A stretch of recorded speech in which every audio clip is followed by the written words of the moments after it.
Hello, I'm Goddard, and this is The Inside Game, the show where we take a peek behind the scenes at what makes our AFL men's and women's athletes tick. From nutrition to fitness to psychology, there are many moving parts that go into helping high-performance athletes reach their peak. We speak to the experts about how they help these players perform at their best, but also pick their brains about the things that you can incorporate into your everyday life as well. This is all fueled by John West Protein Plus range. It's John West's healthiest tuna yet. Mindset coach Emma Murray joined the Richmond Football Club in 2016, just as the club was hitting the peak of its power. She's been a crucial part of Richmond's triple premiership success and has worked with some of the country's greatest athletes, such as Dustin Martin, Will Pukowski, and Scott McLaughlin. Emma, thanks for coming on The Inside Game. Welcome. Thanks for having me. Let's talk about your job. Let's talk about your work. Mindfulness, such an interesting topic, because I know a few of us have got these watches, and I reckon once an hour I get this reminder to take a breath and practice some mindfulness. What is it? Yeah, it's probably not a watch telling you to do. Exactly. I think every Buddhist monk is just, they'd be horrified. I'd be horrified. But no, I think all of that stuff is great. So what is it? Traditionally, mindfulness came out of Buddhism, meant, hundreds of thousands of years ago. And where, the most simple way to explain it is people were trying to become enlightened, which means that they're trying to be very present in the moment with, we call it non-judgmental awareness and non-attachment, which, that doesn't even make sense. It's like, what is that? And what that means is when I'm in the present moment, I'm not judging anything. So I'm just letting it be, which means I'm letting the sun hit my face without saying it's warm or it's making me hot or, oh, that feels good. It's just letting it be. And we're very in that state of non-judgment. Like me doing this podcast, I'm not sitting here going, oh, I don't like how Beck asked that question. Oh, her voice is there. Or am I doing good enough? I'm just here hearing your question and responding to your question. And the whole concept of mindfulness, which is non-attachment, is where we're not attaching to either things in our environment. So I need this, I want that. But more importantly, that we're not attaching to feelings and thoughts that are coming and going in us. So, me being on a podcast, maybe that makes me feel different things. So maybe it makes my heart race a little bit more, or I feel a little bit tense.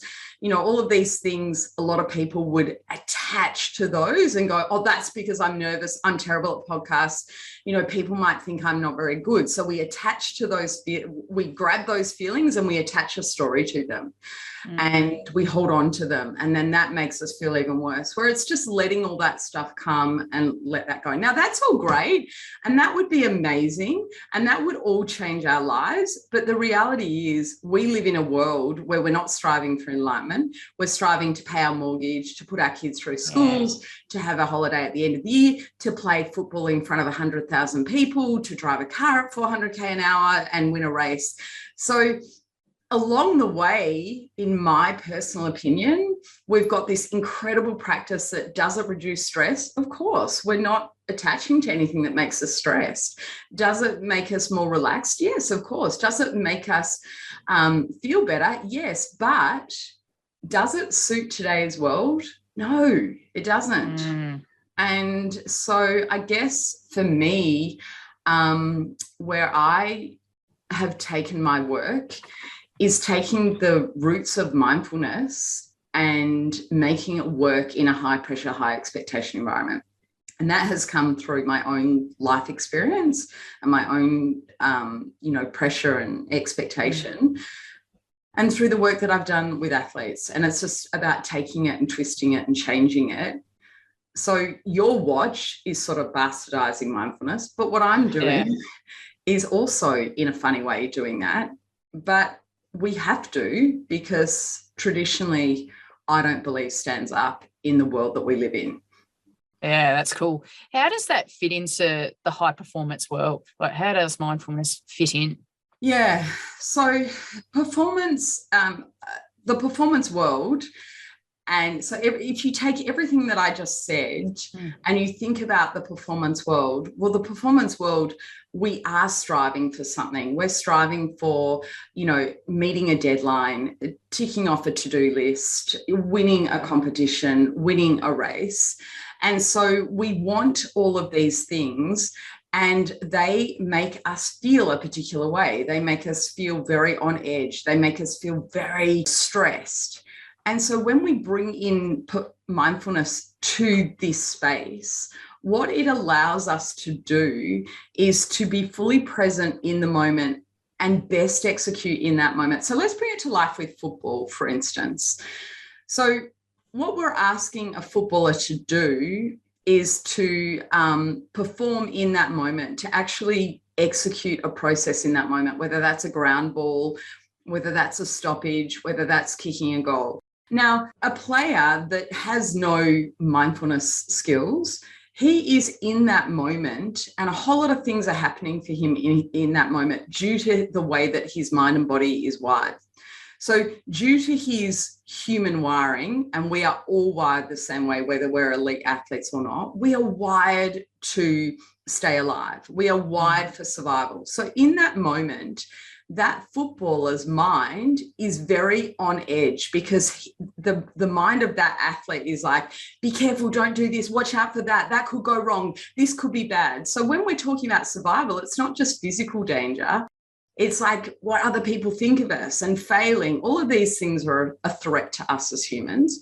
So that athlete, let's say in that stoppage in football, he's going into that stoppage, and whether he's consciously aware of it or not, at a subconscious level, his mind is looking for all of the bad, all of the dangerous. It's like, this could go wrong, that could go wrong. Now, for some athletes, all of that danger, it's making them feel a particular way, tighten the shoulders, regular breath, all of this, is a survival reaction. Now, for some footballers in that moment, their survival reaction is to retreat. So that means they're not going to go hard with their head over the ball. Some athletes is to fight aggressively. So they're going to get more like focused on who have I got to fight to stay alive. Some are just looking for an exit strategy. Some are going into freeze mode. Some are going into fake mode. I'm good. I'm okay. I'll be all right. Just work a bit harder. So all of this stuff is happening. If we look at the mindful athlete, what the mindful athlete is doing is he is fully aware of where the ball is, where the opposition are, what's happening in the stoppage. And then he has the ability to just be present on that and switch off that fight and flight mechanism. So he is just purely responding to the information in the environment at that time.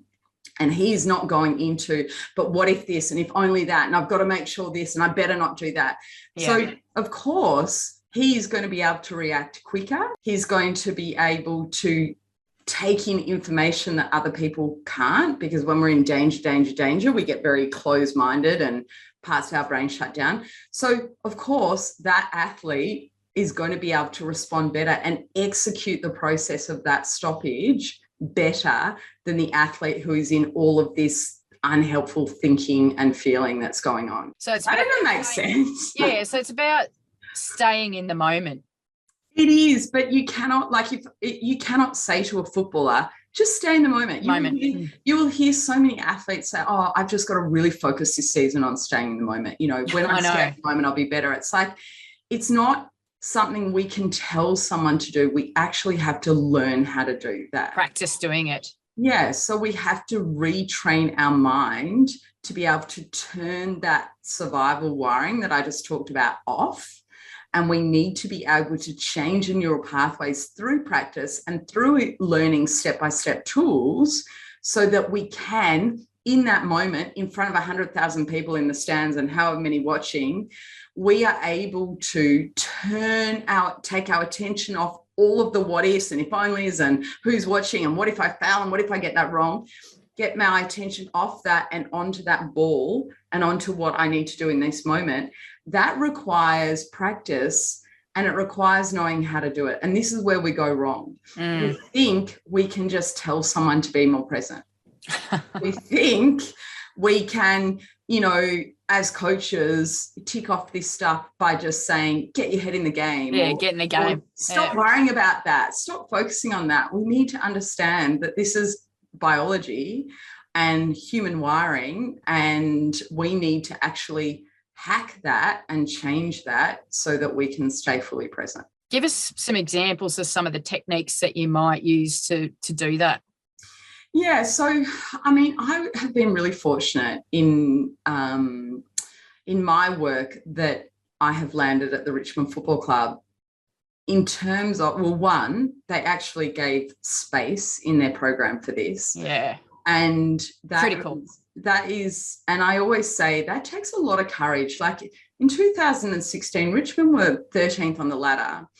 And, you know, a lot of criticism and a lot of noise in the environment that they needed to rebuild, new board, new coach, blah, blah, blah. And instead of bowing to that, they had the courage to go, we're actually going to invest time in this. Now, you're losing games in 2016, and to the viewer, it looks like you're losing those games because you're not kicking and handballing and your game plan is not as good. So logically, it would make more sense to put more time into that. But Richmond and Dimmer and Trent, they had the courage to go, well, let's actually invest more time in how the player shows up.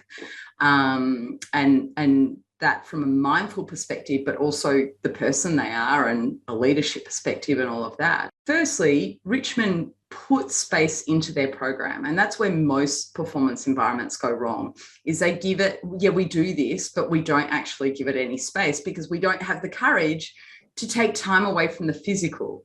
Yep.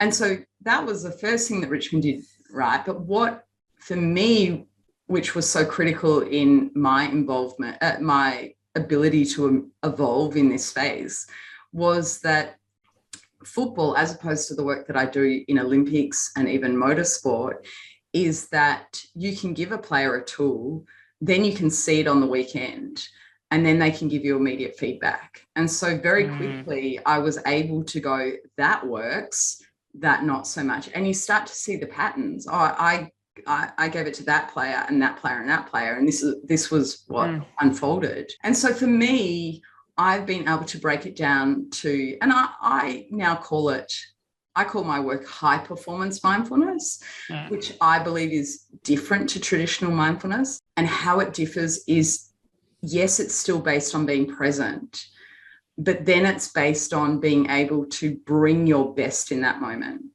So traditional mindfulness, let's imagine I came on this podcast and I've been moving house all morning and I'm tired and I'm exhausted and I'm practicing traditional mindfulness. Well, I just let all that be and I'm not trying to change it and I'm not trying to attach to it. But it means I would come on this podcast and you would see me quite heavy and flat. I'm just letting that all be. High performance mindfulness is about being able to be present on this podcast despite having removalists here, but also then know what is my best and being able to tap into my best in a performance moment. And this is a performance moment. Any moment that you are striving for a particular outcome is a performance moment.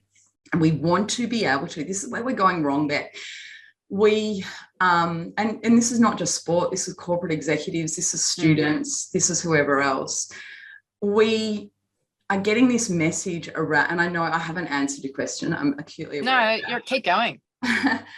We, we have a lot of these well-being messages coming at us. Slow down, time out, balance, all of this stuff.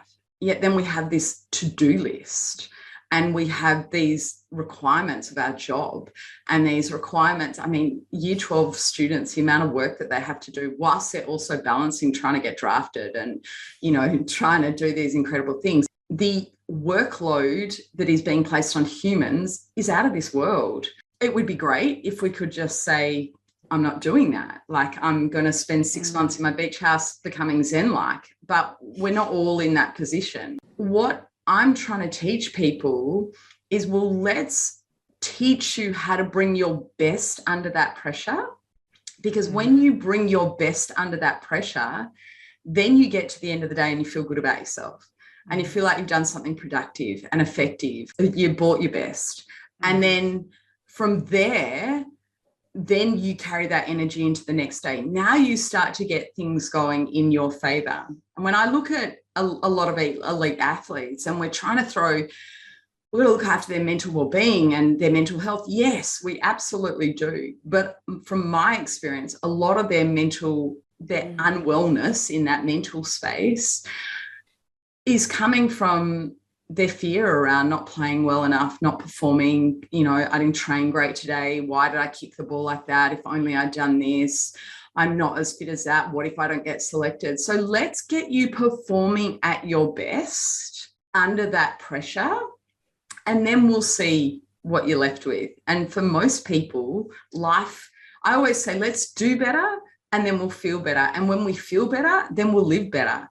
Rather than trying to live better and then eventually do better. And I think for me, my personal life, I'm not sure how much you know my personal family story, but my life, 4 children, one with a spinal cord injury, I don't get to slow down. Yeah. I don't have a day where I can say, oh, sorry, Will, I'm taking a day off spinal cord injury today. Yeah. I don't get to do that today. I don't. So I get agitated when the message, I feel like for a lot of us, is like, hey, just, rest, slow down, don't do so much, And it's like, some of us, we don't have a choice. No, we operate at a high level, and that's what it has to be. Is it right? No. But for many, many people, we don't have a choice. If I don't go and do that work, I don't get paid, and then I can't feed my family.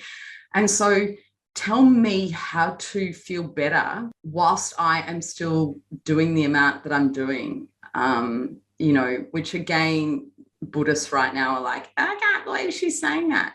But I don't get to take a day off spinal cord injury. I just don't. Yeah. Now, I haven't answered your question. I know that. That's okay. Ask me. It's not a magic pill though, is it? You can't just give 6 players, here's a mindfulness pill. No, wouldn't that be good? Oh, it'd be so good. Yeah. Imagine the time we'd save. Yeah. So I will now answer your question now. I've said all that. For me, I've created step-by-step processes because I'm working with young boys and young people. I work with a lot of students. Most of my athletes are between 18 years old and 30 years old. And so athletes are really good at following instructions. And so I just create step-by-step tools. And so a lot of these tools are around, one, you actually have to recognize when you, I call them, and we call it at Richmond our B game, you have to actually recognize when you've been caught in that. And that will look different for all of us. And for some people, for some athletes, their B game will look very flat, very quiet, very heavy, very reserved. Others, it will look very argumentative, very aggressive, very overly competitive. Some will look very blame, excuses, victim. Traditionally, in a sporting environment, we're very judgmental of that, like, suck it up and you're a sook and da-da-da. Whereas when we stop and actually go, hang on, that is how that person does fear and does stress. And we don't need to judge it. We need to recognize it and now shift the person out of it. And so we want the individual to be able to recognize that in themselves. Like, I know my B game is hardcore victim, like, poor me, not enough time, too busy, too many children. That's my classic B game. So the first step is we want people to intimately know what that is for them. And people don't. They have been, the way we develop these strategies is when we're young. Like, let's say if you find yourself someone who gives up really easily or quits, the pressure's on and you quit, you pull out, I've got a sore injury. Maybe for you, when you were at school, you had a PE class that you didn't want to go to for whatever reason, and you said to your mum, I've got a sore leg, I don't want to do that. And your mum said, okay, well, don't. And so you didn't do it. Your mind went, well, that worked. That was pretty good. So now you're a 25-year-old footballer and it's pre-season and you've got to do running drills, and your mind's like, well, your leg's pretty sore. That worked when you were 10 years old. So it's actually calling out that stuff and working out what it is so that as individuals, we can catch ourselves in that state. And the sooner we can catch ourselves, then we can take step-by-step processes to get out of that over into what we call our A game, which is our best. And those step-by-step processes are around things like acceptance and breath, the things that we say to ourselves. So it's following these step-by-step processes so that rather than just dropping into that, whatever we go to, we can shift out of it. And if you look at Richmond's journey, between 2016 and a premiership in 2017, we didn't bring in a new superstar or a new coach or anything like that. We just had more boys in their A game for longer, effectively. Yeah. We've got so much more to bring to the table. It's just that we, the research tells us that, most of us, or 87% of us, are in our B game. We're disengaged and not bringing our best to the table. So, this is it. This is the inside game, isn't it? Like, you've hit the nail on the head. The list didn't change, but the 1%ers inside the club did. It's so crazy, Beck. Like, if you go back for years and you watch like press conferences after a game, the coach will constantly say, our heads just weren't in the game today. Like we just didn't make great decisions, or, we didn't bring the fight when we needed to bring the fight. It's like, well, clearly you don't hear a coach saying we didn't jump high enough, we didn't run fast enough, we didn't, yet we still resist really going hardcore into this space. We still resist it. And I applaud Richmond, I think, for leading the way in that. That's so cool. And I imagine that takes a big buy-in from the coaches too, because I don't imagine that when you first started on this journey that everyone agreed with mindfulness. It can only happen if the coach and the leaders buy into it. Like I used to think, no, it's all right. But what happens is that if I'm teaching, Billy over here mindfulness, and his coach and his leaders and the organization that he's working for don't believe in it, then Billy is constantly in an environment that's working against that. And so is pulling him into his B game. And he's got to work to get in his A game, the coach and the leaders and the environment's pulling him into his B game, and he never gets anywhere. But because Richmond, from Peggy down and really Peggy, Brendan, Damien, Trent all went, you know what, we have to do this differently. This is not working for us. And we need to, within our four walls, make it look and feel and sound different. But here's what they did. They didn't just do that on the good days. They did it even more so on the bad days. And that's what the difference was, because what they sent a very clear message to the players.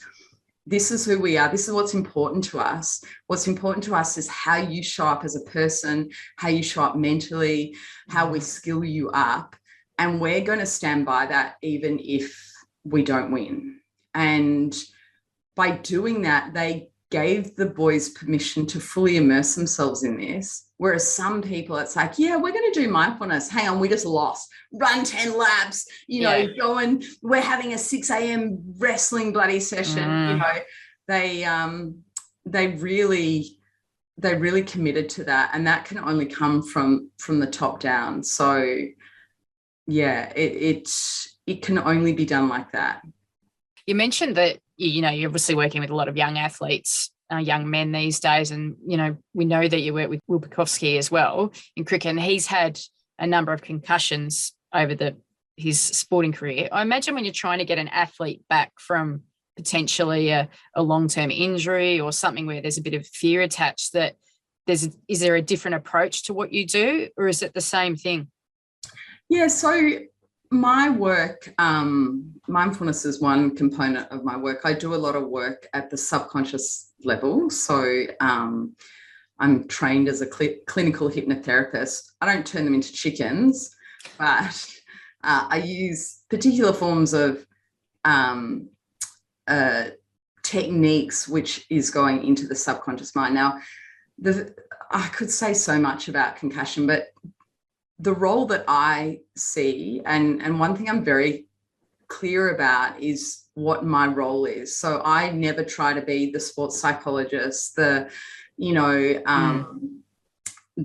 doctor, the anything else. So in someone like Will Pukowski, part of the role that I have played is like, okay, let's get the right people in place. Let's get you to the right doctor. Let's get you to the right psych. Let's get all these people in place. And then when they're doing their jobs, what I'm trying to do with the mindfulness and the subconscious work is allow him to stay out of that fear. So allow him to stop going to, what if I don't play again? What if I've got a headache? What if I've got brain damage? What if I get hit again? I'm trying to help him stay out of that, which one helps him because it lowers his stress and that enables him to recover quicker from concussion, but it enables all these other people to do their work without that fear blocking it. So, my work in the AFL really started with Dylan Grimes, who he went to the club and he said in 2016, he went to the club and said, I'm the way I train and the athlete that I am, it doesn't come out on game day. And he will say that he was very close to his career really sort of ending or not going anywhere. And he knew he had more, but come game day, it wasn't happening. And he had so many hamstring issues. And I don't think he'd, strung sort of 4 games together because of hamstrings. So in an athlete like Dylan, what happens in their subconscious mind, remember I said we're wired for safety. So their subconscious mind is constantly looking for what is going to cause that hamstring injury again. So it's like, don't stride out, don't go for that. And so even though Dylan's not thinking that, in the game, his subconscious mind is just holding him back to keep him safe. And so for Dill, we were able to, at that subconscious level, remove those blocks. And by removing those blocks, pretty straight away, you saw an increase in his GPS. Straight away, you saw an increase in his stats. Now, it's then what happens is he now feels better, right? Do better to feel better. He's now feeling better. So he's not playing with that same level of fear, that same level of cortisone. So his hamstring doesn't pop every time he goes to the ball. And so now he can string a few games together. Now I can string a few games together. I can actually see that I'm pretty good at this game. And then I turn around and I become an All-Australian back. Yeah, that's cool. Talked about a couple of amazing athletes there. And another one, obviously, that's quite well publicised that you work with, Dusty Martin. And you arrived in 2016 and then he was in some unbelievable, terrifying form in 2017. What was it that gave him the extra edge that year? Dusty's a champion. Like if I'd never met Dusty, Dusty probably would still have all those awards and everything else. He's just unbelievable. But, he himself will say he had a very noisy mind.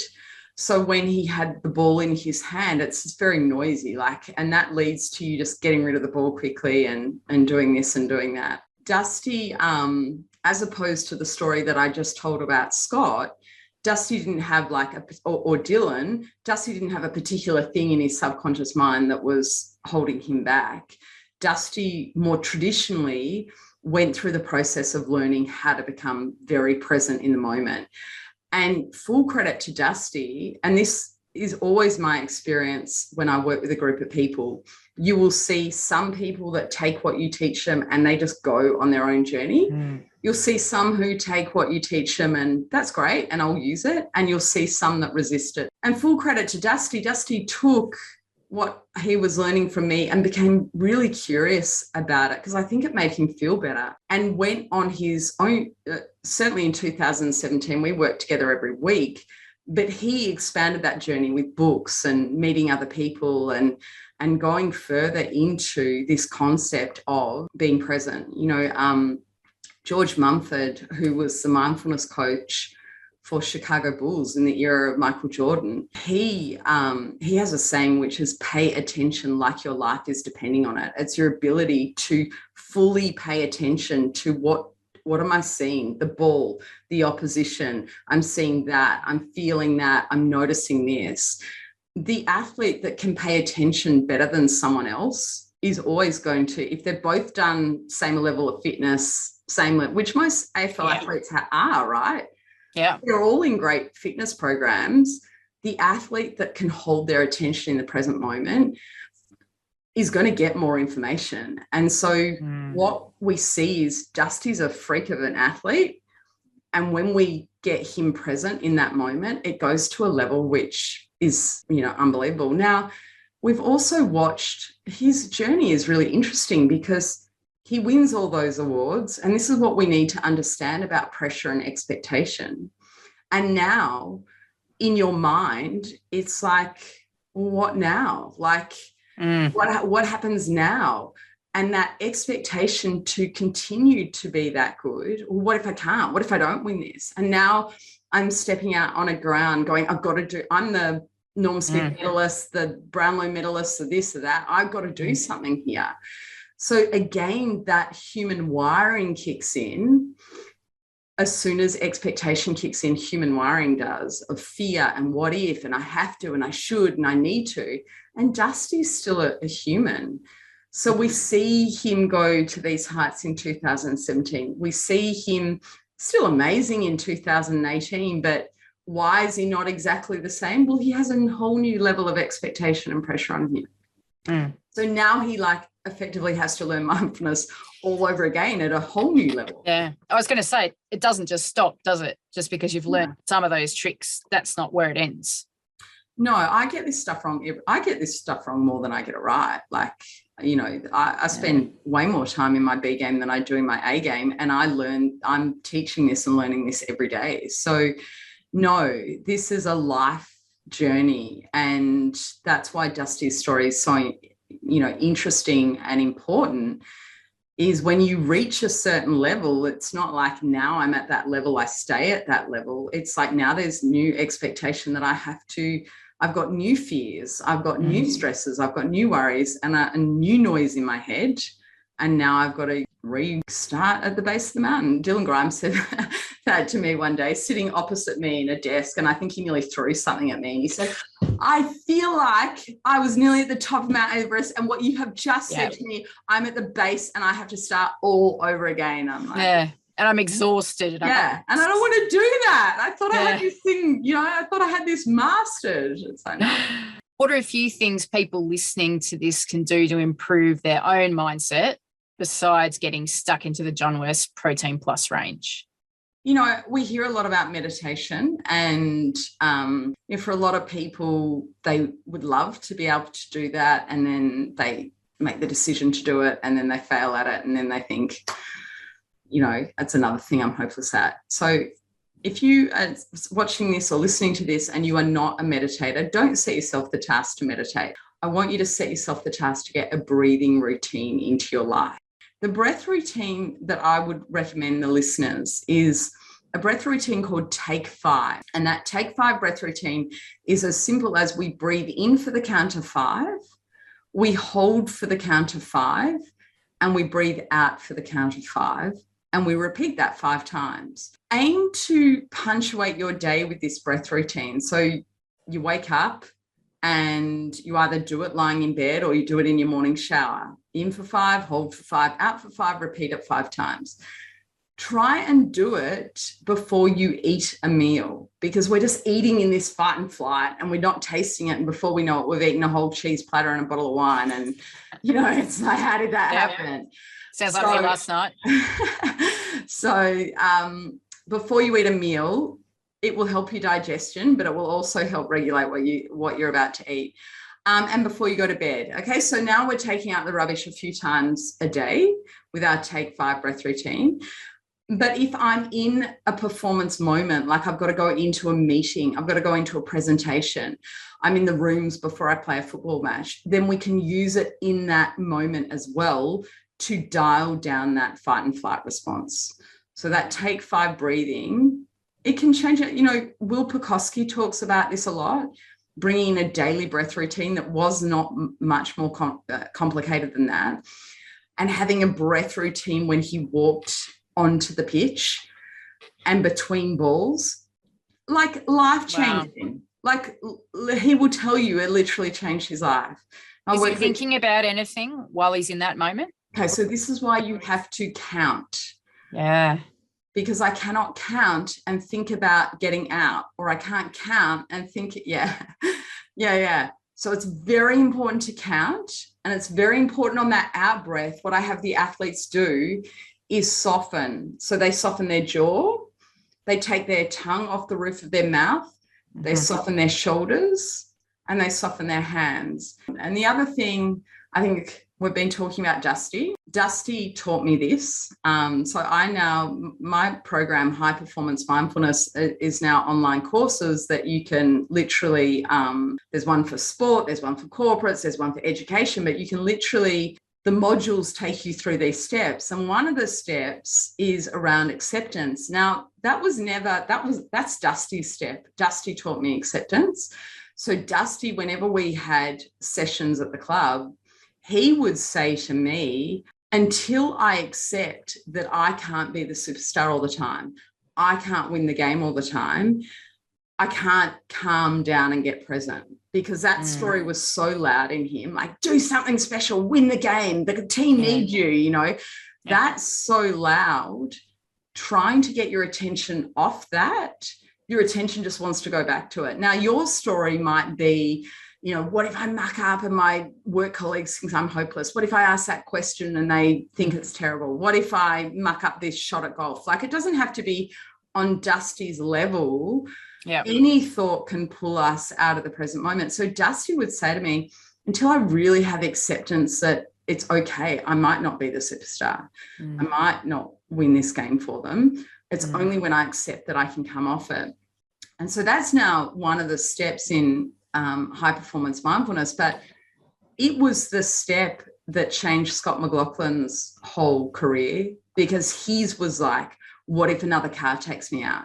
What if because there's so many uncontrollables. So once he dropped into acceptance of, I might lose. I might get taken out. I might fail in this race. Once he truly accepted that, that's when the fear disappears, and that's when your mind, it feels safe enough to be present and not warn you of all this stuff. So acceptance and that breath would be my takeouts. Emma, thanks so much for joining us on The Inside Game. That's all we have time for today. Emma has shared some great insights into the importance of mindset and how the right approach can take elite sports people to another level, but also how it can make a difference in everyday life.